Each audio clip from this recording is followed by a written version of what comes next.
அனைவருக்கும் வணக்கம்.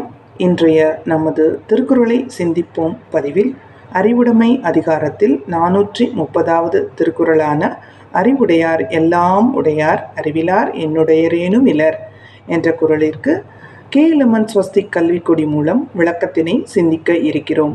கே.எல்.எம். ஸ்வஸ்திக் கல்விக்கொடி ஒரு கருவியாக அறிவுடைமையின் கல்வியின் முக்கியத்துவத்தையும் மனித குலத்தின் சிந்திக்கும் சிறப்பினை வெளிப்படுத்தவும் உதவும் கருவியாக பயன்படுகிறது. அவ்வாறு அந்த கொடி சொல்லும் கருத்து என்னவென்றால், அறிவுடையவர்கள் எல்லாம் உடையவர்களாகின்றனர். அவர்களுக்கு வேறு எதுவும் இல்லை என்றாலும் அவர்களுடைய சிந்திக்கும் அறிவே சிறந்த அறிவு. அவர்கள் எல்லாம் உடையவர் ஆவார். அவ்வாறு சிந்திக்கும் அறிவை அற்றவர்கள் வேறு எவ்வளவு செல்வங்கள் உடையவர்களாக இருந்தாலும் ஒன்றும் இல்லாதவரே ஆவார் என்று கே.எல்.எம். ஸ்வஸ்திக் கல்விக்கொடி நமக்கு விளக்குகிறது. அறிவுடையார் எல்லாம் உடையார் அறிவிலார் என்னுடையரேனும் இலர். நன்றி, வணக்கம்.